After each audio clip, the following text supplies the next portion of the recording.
Okay guys, ni saya nak jawab soalan daripada ANMJ tentang kita punya GC3100 Portable Multi Gas Detector dan juga Kitchen Gas Leak Detector kami. So soalan ANMJ, wah apa beza ni dengan KGLD? Maksudnya beliau tanyakan apa perbezaan GC310 Portable Multi Gas Detector dengan kami punya Kitchen Gas Leak Detector. Okay, good question. First of all, dua equipment ni mempunyai perbezaan dan perbezaan dia adalah yang pertama iaitu GC310 Portable Multi Gas Detector. Ia boleh diguna dan dibawa di mana saja. Contohnya seperti offshore ataupun onshore lah, sebab dia senang, sebab dia boleh pakai just macam klik kalau ada poket dan terus boleh guna. So, tapi kalau macam kita punya Kitchen Gas Detector pula, perbezaan ni adalah ini kita digunakan untuk hanya kediaman rumah saja, contohnya seperti dapur masakan rumah anda, dan ia boleh diletakkan pada satu tempat sahaja.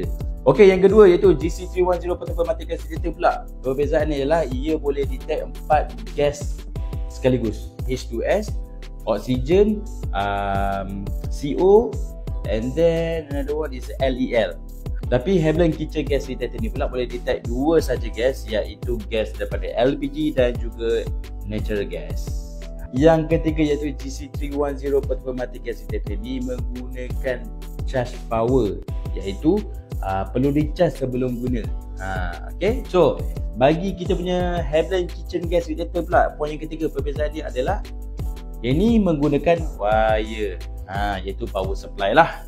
So kalau tanpa elektrik anda tidak boleh menggunakannya, power supply, dan cocok.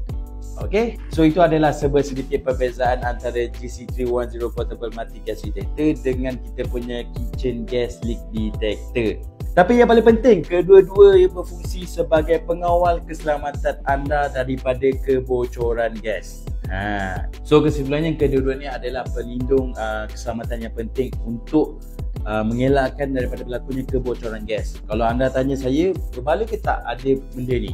Kalau tanya saya, berbala sangat, sebab kedua-dua ni berfungsi sebagai pengawal keselamatan kita. So kalau anda berminat dengan dua equipment kami ni, iaitu GC310 Portable Multi Gas Detector dan juga Havilland Kitchen Gas Detector, korang boleh tekan je link di bawah sekarang. So thank you.